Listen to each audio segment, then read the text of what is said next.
Hello, everybody. I hope you can hear me okay. This is my second attempt at recording this on Screen-O-Matic. Wanted to try something different instead of a standard recording. So this is quarter two interview project instructions. Every quarter, the students are given a project, and I know you are all going to love this interview project. So it says back by popular demand. And I got a lot of great feedback from my previous students on this project, and I know you guys are going to love it too. So what is it? It is an interview project. You are going to pretend as though you are interviewing a historical figure. So think about those muckrakers that we're learning about, those journalists, those reporters.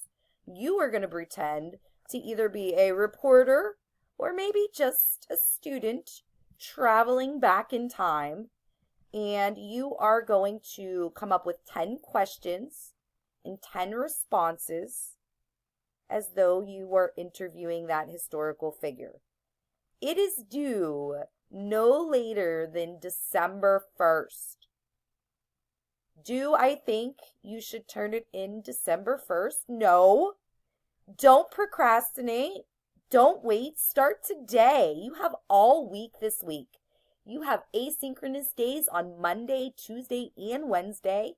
You will have a very light workload, and this is all you really have to do, other than finish your Unit 4 reading, which if you've done your homework, you should have finished already. This is worth 50 points, so these projects are a big deal. They are worth as much as a test. So your interview project, who are you going to interview? Are you going to interview your mom, your dad, your grandfather? No, you are going to interview one of the historical figures that we learned about this year. Take a look at this list. If there is somebody up here, maybe it's somebody we are going to be learning about soon, or somebody that we just briefly touched on in history. Or maybe somebody that you know from this era that we didn't necessarily learn about, but you would like to pretend to interview with that person. Reach out to me and ask if you have somebody else in mind. So if you need to pause this list, take a look at it. Think about the muckrakers that we've been learning about now, some of the people we've learned about in the past. I don't have the presidents up here. You could also research one of those presidents. So can you pick anybody you want? If I had you in class right now, what would you respond? Yes or no? Can you pick anyone you want? Historical figure.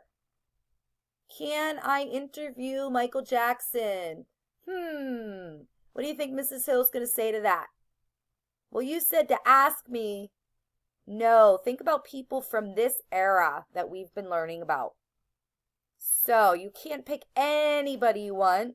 I am giving you some flexibility, but you have to choose somebody that we've learned about or somebody from this period in history.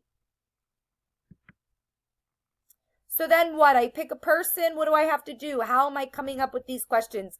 You're going to research that individual. How do you research? You learn, right? You learn on your own. You Google, you go to libraries, you get out books, you pull out your textbook, revisit some of the information in there. Researching. You're getting to know that individual while you're researching. Take notes. Your first goal should just be to learn more about that person. Get to know them. Learn some interesting things about them. Write it down in your own words. And then pretend as though you have the opportunity to interview this person. What types of questions would you ask based on your research? Again, researching. Do I want you to tell me where your person was born, how many sisters they had, their parents' names, where their parents are from? Do we really get to know the individual then? No. So please, no broad questions that you would ask an average Joe. Some questions I've gotten in the past that I've had to have students fix. What's your favorite color? What's your name? Ask questions that demonstrate you did the research. Here's an example. What do you mean by demonstrate research, Mrs. Hill? Jane Addams, what made you want to help others? That's a good question. When I was a child, I suffered from a disease that left me handicapped, and this made me want to help others who were suffering. Your question responses must be in complete sentences, okay? Talk to me.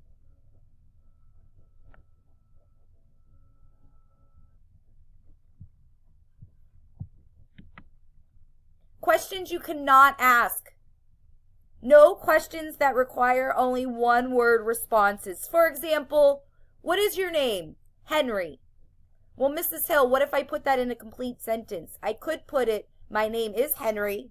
Then it's a complete sentence. Then it's an okay question, right? No, please do not include anything like that. Where are you born? In the United States?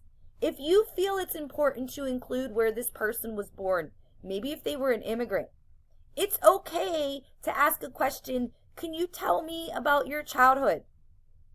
And then a proper response to that, based on your research, could be, I was born to a pretty rich family, and I had lots of privileges. However, I was sick a lot as a child and had to work really hard to overcome many obstacles. That would be a good, proper response. My next response, it was bad. Again, tell me why it was bad. What was bad about it? Good, substantial responses and questions. Why? Because this is a 50-point project. It's worth as much as a test. You have 3 days to do it. I need to see your brains working. All right, I obviously don't have you in class, but if I were to give you this question in class, would you be able to answer it? How many questions do I need to ask my historical figure? The correct answer is 10. 10 questions and 10 responses. Are these acceptable questions and responses? Take a look at those two options. Jane, what's your last name? Addams. Jane, where were you born? Illinois. Are they acceptable? No. Why are they not acceptable? Because they're one-word responses. Okay, well then I could change them. I could put, my last name is Addams. Is that acceptable? Still, no. No broad questions. What if I put, I was born in Illinois? No. Unacceptable. It's not important. It doesn't add any substance. We want to get to know the individual. Now it's time to respond to those 10 questions as the historical figure would. What would they say based on your research? Okay, get creative with it. Revise, revise, revise. As with any assignment before submitting, be certain that you use spell and grammar check. Guys, I know that you're going to make a mistake here and there. I know I do it all the time. I just caught a word on that previous slide that I never caught before. I want to see you guys trying. I need to see evidence that you're trying to edit your work. I shouldn't see a Word document full of squiggly lines. Make sure your responses are all in complete sentences, capital letters, punctuation.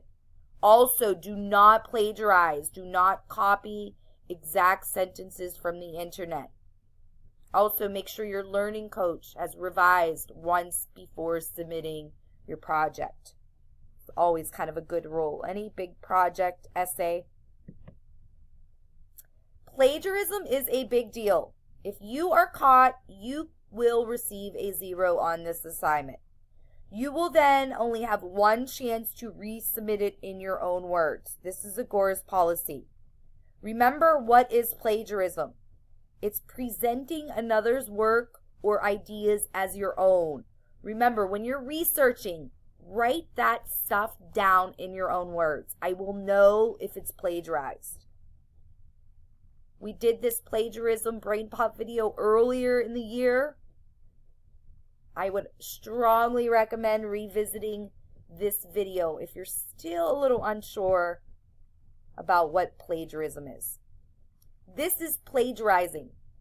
Question: Jane, what was your biggest accomplishment in life? I'm going to Google that. What was Jane Addams' biggest accomplishment? Can I do that, Mrs. Hill? Am I allowed to Google that question? Sure, you can Google that question, right? That's a form of researching. But what you can't do is take the information that you find and put it in their words. You have to put it in your own. What was your biggest accomplishment? Well, I co-founded one of the first settlement houses in the United States, the Hull House in Chicago, Illinois. Here's what my source read. Born on September 6, 1860, in Cedarville, Illinois, Jane Addams co-founded one of the first settlements in the United States, the Hull House in Chicago, Illinois. So it's not exactly word for word, right? But, it kind of is. All I really did was take out this born part in Cedarville, Illinois. I changed this Jane Addams to I. Not acceptable. All right? This is in my own words. Same question. Jane, what was your biggest accomplishment in life? Answer. I would think my biggest accomplishment was helping to create the Hull House in Chicago.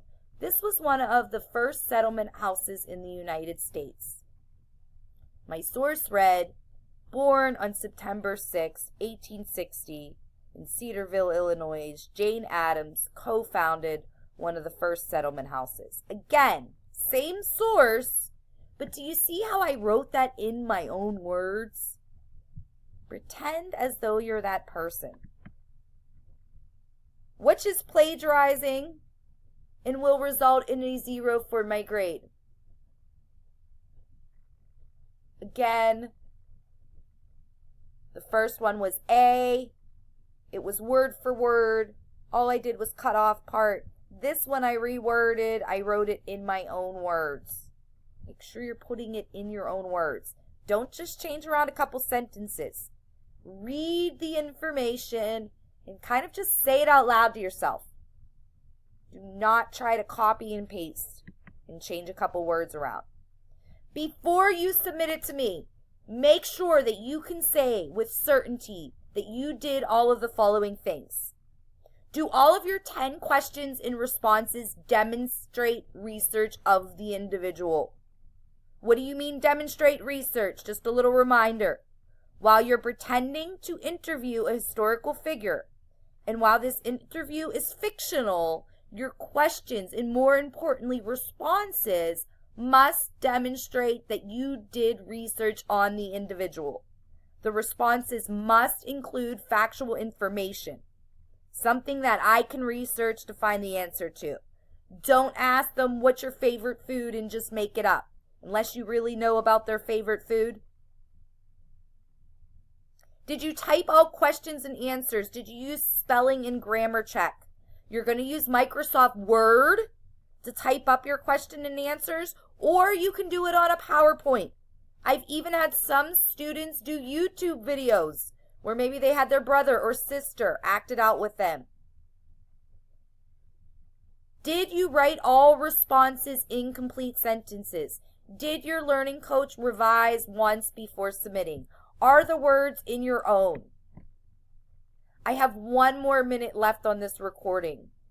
This assignment is worth 50 points. You're going to get 5 points for each combination.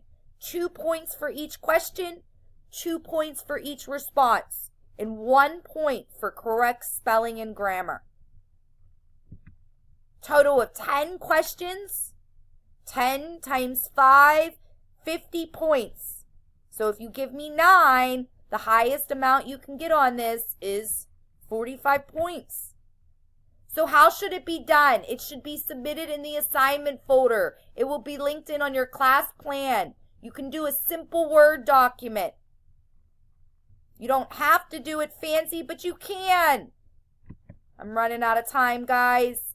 Just going to do a quick snapshot. Some people recorded their voices into a PowerPoint.